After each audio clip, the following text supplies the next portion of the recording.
Hello everyone, I am Pappu sir. Welcome to my YouTube channel Sania biology classes. आज हम आपके लिए लेकर आए हैं वायु प्रदूषण से संबंधित घटनाएं, जो आपको पिछले वीडियो में आपको बताए थे। नेक्स्ट वीडियो में हम आपके लिए लेकर आए हैं, जो बहुत बेसब्री से आप लोगों को इंतजार था। ओजोन डिप्लीशन, ओजोन अपक्षय क्या होता है। ओके, चलिए तो अब हम लोग देखते हैं कि ओजोन अपक्षय क्या होता है। ये वायु प्रदूषण से संबंधित घटना का जो है लास्ट घटना है ओजोन अपक्षय। इसको आप कहते हैं अंग्रेजी में ओजोन डिप्लीशन। इसको कहिएगा ओजोन डिप्लीशन, इसको अंग्रेजी में कहा जाता है। अब कहा जाता है ozone present in less quantity in atmosphere. कहा जाता है कि वायुमंडल में ओजोन की मात्रा क्या है, बहुत ही कम है। कहा जाता है कि ओजोन वायुमंडल में जो एटमॉस्फेयर होता है, ओजोन वायुमंडल में बहुत कम मात्रा में होता है, ये सारे परिचय है पहले ओजोन का।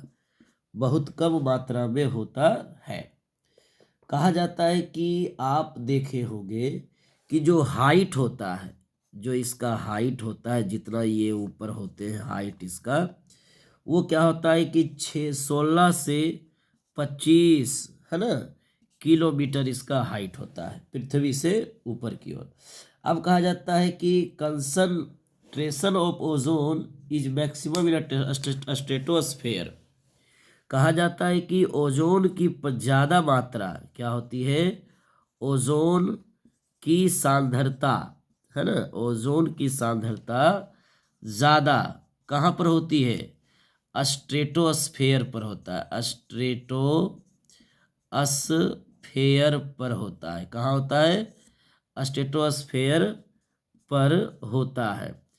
ओजोन की सांद्रता सबसे ज़्यादा कहाँ पर होती है, स्ट्रेटोस्फेयर पर होता है। इस चीज़ को आप बढ़िया से याद रखने का काम करेंगे। इसीलिए ओजोन को यहाँ पर गुड ओजोन कहते हैं। क्या बोलते हैं, गुड ओजोन कहते हैं। जब ये ट्रोपोस्फेयर पर रहेगा तो बैड ओजोन रहेगा। क्यों, क्योंकि पौधा और जंतु दोनों को नुकसान पहुंचाएगा। और जब ये क्या करेगा, इसकी सांद्रता स्ट्रेटोस्फेयर पर होती है तो पौधे और जंतु को नुकसान नहीं पहुंचाता, इसलिए इसका नाम होता है गुड ओजोन। और उसका नाम होता है, जब ट्रोपोस्फेयर पर रहेगा तो उसका नाम क्या हो जाएगा, बेड ओजोन। ओके, चलिए तो यहां तक आप क्या कीजिएगा, कवर कर लीजिएगा, कहीं कोई दिक्कत इसमें होना नहीं चाहिए।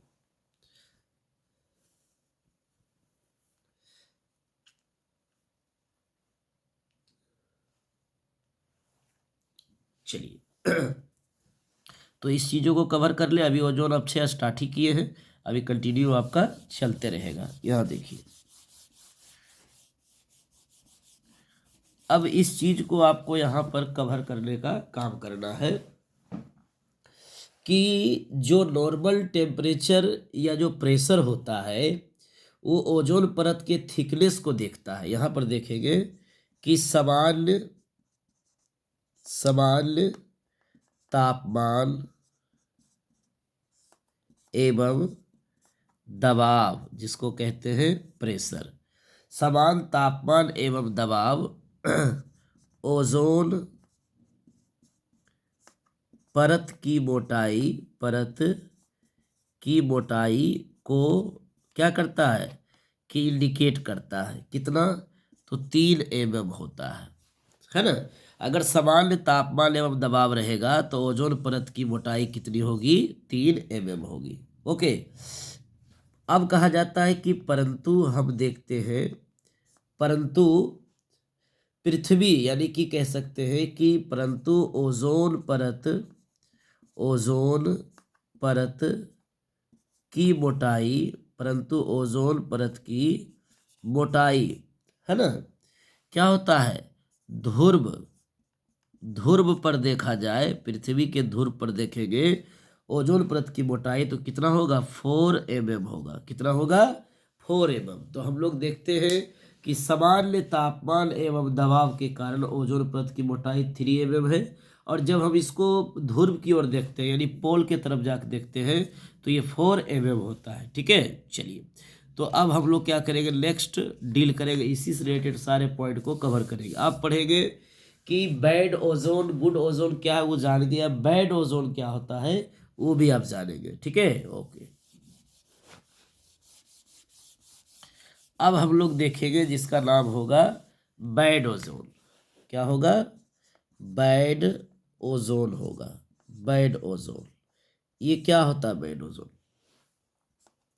कहते हैं कि ओजोन परत जब ट्रोपोस्फेयर पर होता है, ट्रोपोस्फेयर पर होता है तो पौधे एवं जंतु को हानि पहुंचाता है। कहा जाता है जब ये ट्रोपोस्फेयर पर होता है तो पौधे एवं जंतु को हानि पहुंचाता है, इसी को हम लोग कहते हैं बेड ओजोन। क्या बोलते हैं, बेड ओजोन। ट्रोपोस्फेयर पर होने के कारण इसका नाम क्या पड़ गया, बेड ओजोन। ठीक है, चलिए तो अब हम लोग पढ़ेंगे कि ओजोन छिद्र क्या है और ये अंटार्कटिका पर कैसे बनता है। चलिए यहाँ पर देखने का काम करेंगे। अब हम लोग देखेंगे ओजोन छिद्र क्या होता है, ओजोन होल क्या होता है। ओजोन छिद्र जिसको कहते हैं ओजोन होल कहा जाता है। क्या कहा जाता है, ओजोन होल कहा जाता है। कि ओजोन होल कहने का मतलब ये हुआ कि ओजोन परत पतला होने के कारण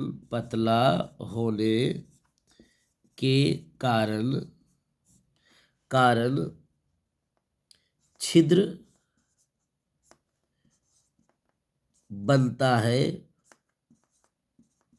जिसे ओजोन छिद्र कहते हैं। ओजोन छिद्र कहते हैं।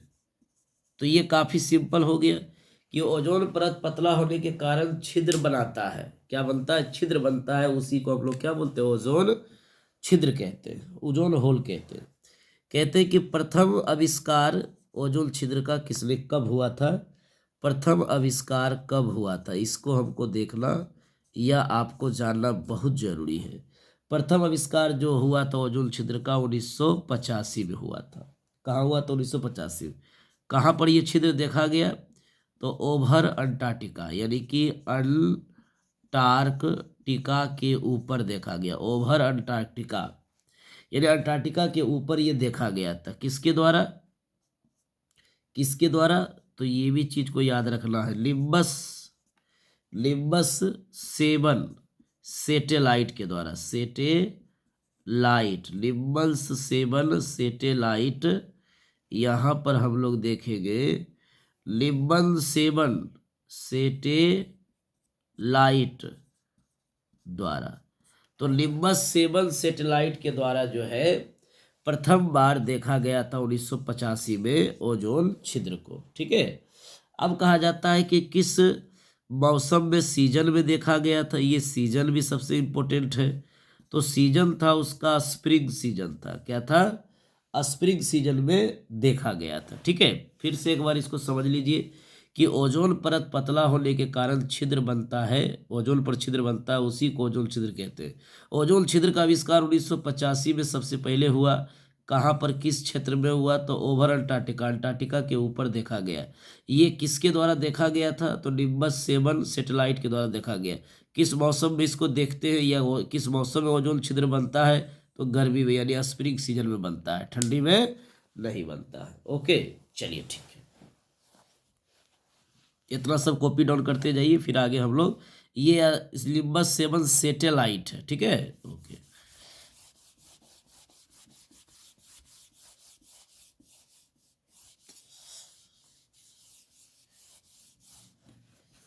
अब कहा जाता है, जानना है कि डीयू क्या है। DU किसे कहते हैं?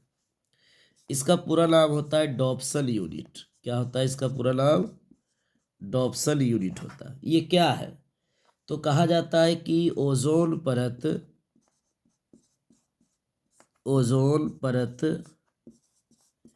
की मोटाई, ओजोन परत की मोटाई मापने के लिए, ओजोन परत की मोटाई मापने के लिए, है ना, ओजोन परत की मोटाई मापने के लिए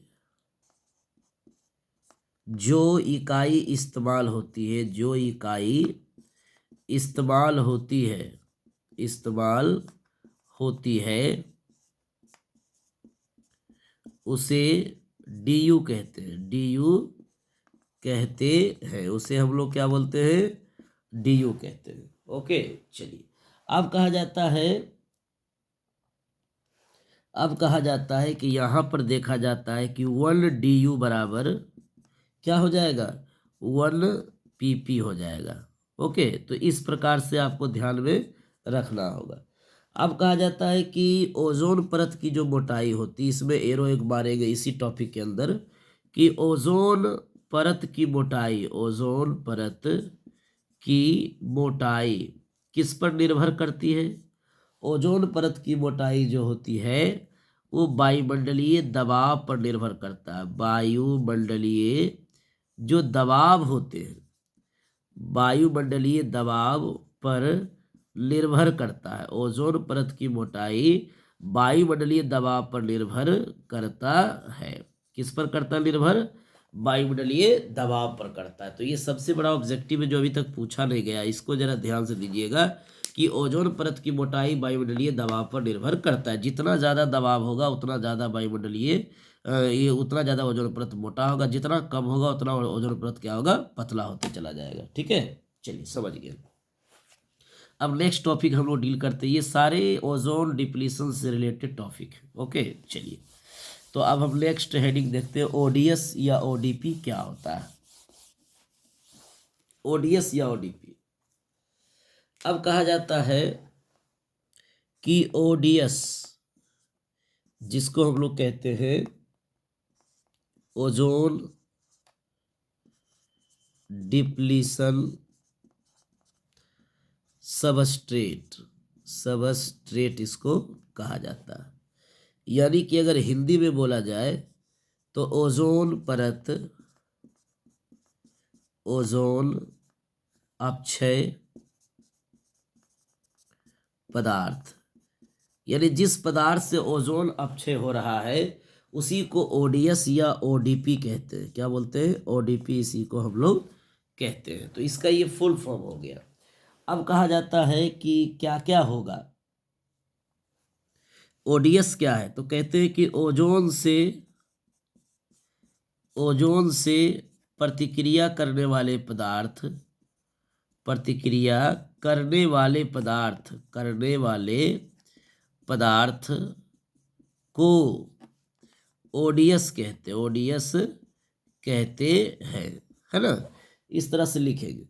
एग्जाम्पल की अगर बात करेंगे तो क्या क्या होगा? CFC होगा, ये सबसे मुख्य माना जाता है CFC।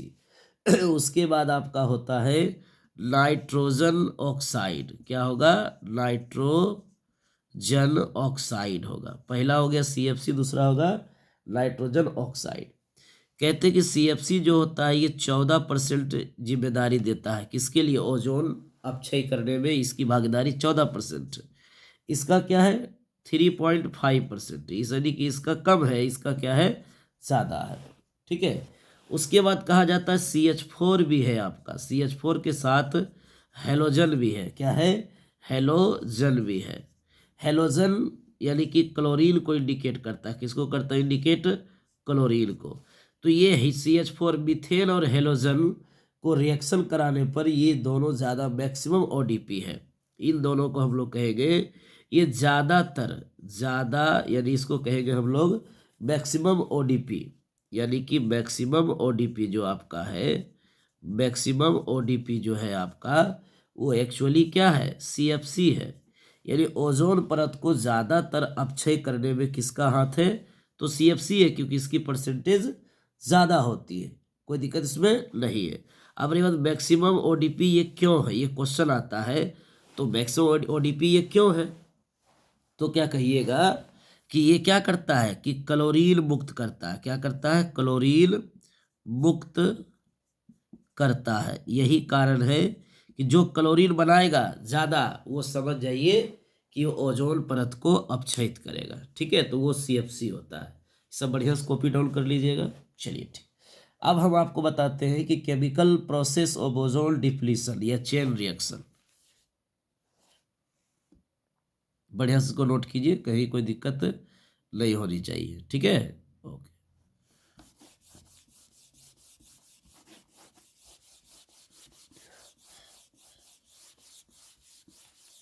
चलिए, अब हम लोग देखते हैं कि ओजोन डिप्लीशन यानी कि ओजोन अपक्षय,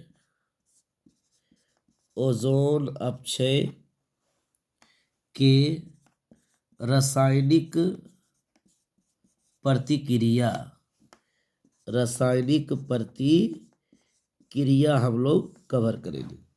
ओजोन अपक्षय की रासायनिक प्रतिक्रिया, या इसी को कहते हैं हम लोग श्रृंखला प्रतिक्रिया कहते हैं। श्रृंखला प्रतिक्रिया इसको हम लोग कहते हैं। अब ये हेडिंग हो गया।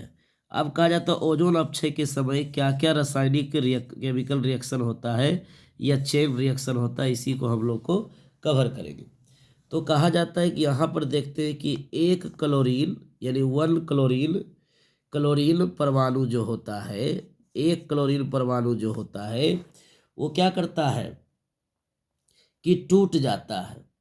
किसमें टूट जाता है, तो कहा जाता है एक क्लोरीन परमाणु क्या करता है, एक क्लोरीन परमाणु क्या करता है, 1,00,000 क्या करते हैं, 1,00,000 जो है O3, 1,00,000 O3 अणु, 1,00,000 O3 अणु को क्या करता है, बदल देता है। 1,00,000 O3 अणु को बदल देता है। 1,00,000 O3 अणु को क्या करता है, कहाँ पर बदल देता है, तो आप देखेंगे कि 1,00,000 एक क्लोरीन परमाणु 1,00,000 O3 अणु को, है ना, कहा जाता है कि फोटो डिसोसिएशन, फोटो डिसोसिएशन द्वारा, फोटो डिसोसिएशन द्वारा वायुमंडल में बदल देता है। क्या करता है, बदल देता है। वायुमंडल में क्या करता है, 1,00,000 O3 अणु को फोटो डिसोसिएशन के द्वारा वायुमंडल में बदल देता है। कहाँ बदल देता है, वायुमंडल में बदल देता है। अब कहा जाता है इसी तरह से हम लोग देखते हैं कि सदा यानी कि सदैव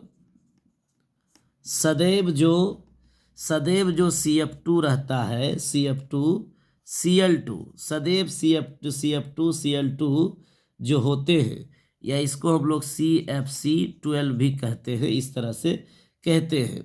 वो क्या करता है, 139 वर्ष तक क्या करता है, 139 यानी कि सदैव CF2 Cl2 139 वर्ष तक क्या करता है, 139 वर्ष तक जो है वो क्या करता है कि CFC क्या करता है, CFCl3, जिसको हम लोग कहेंगे CFC11, क्या बोलेंगे, CFC11 कहेंगे।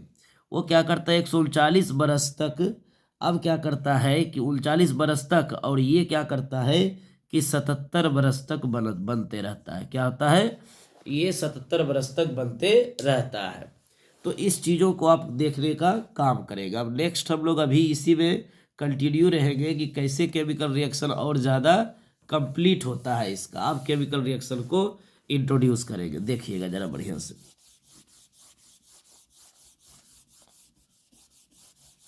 देखिए, ये कहा जाता है कि ये आपके पास CF2 Cl2 ये किस रूप में है, गैस रूप में है, जी लिख दिए ब्रैकेट में। और ये अल्ट्रा वायलेट होंगे, यानी पराबैंगनी किरणें के प्रेजेंस में ये क्या बनाता है, Cl गैस के रूप में बनता है, प्लस क्या होते हैं ये CF2Cl, है ना, बनाता है, ये भी आपका गैस के रूप में होता है, ब्रैकेट में लिख दिए। अब कहा जाता है कि ये जो Cl2 जो Cl बना है गैस के रूप में जो बना है, और यहाँ पर जो है ऑक्सीजन के साथ O2 ऑक्सीजन के साथ जब ये रिएक्ट करता है तो क्या बनाता है ClO, ये भी गैस ही रहता है। उसके बाद बनता है O2, ये भी फिलहाल क्या करता है, गैस ही रहता है।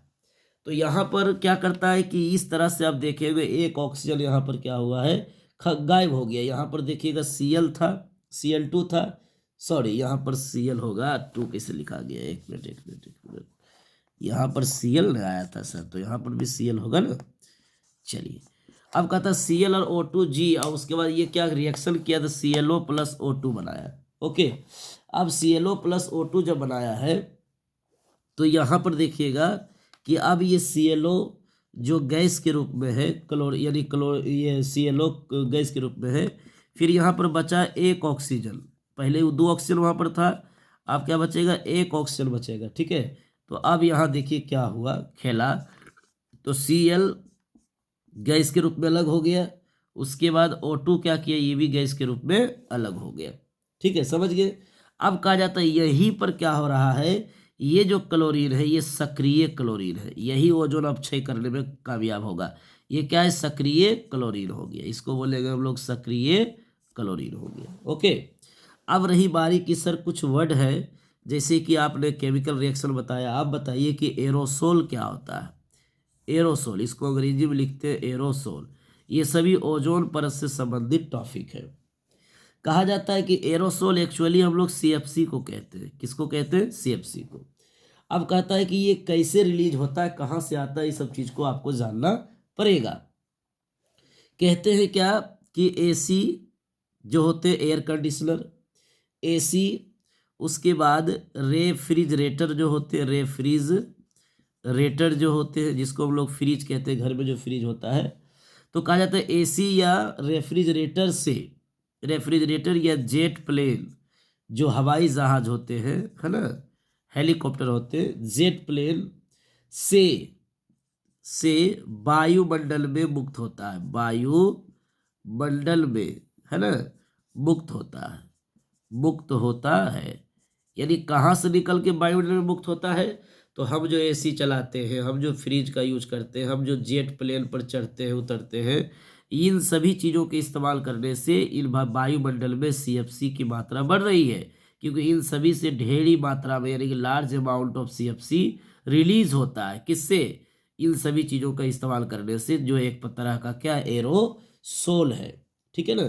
अब कहा जाता है कि ये सब करता क्या है, तो ये सभी ओजोन अपक्षय करते हैं, यानी ये सभी ओजोन अपक्षय में अपनी भूमिका निभाता है। तो इस चीज को बारे में जानना भी आपको जरूरी था, जो आपको हम बताने का काम किए, ठीक है। कॉपी डाउन बढ़िया से कर लेंगे।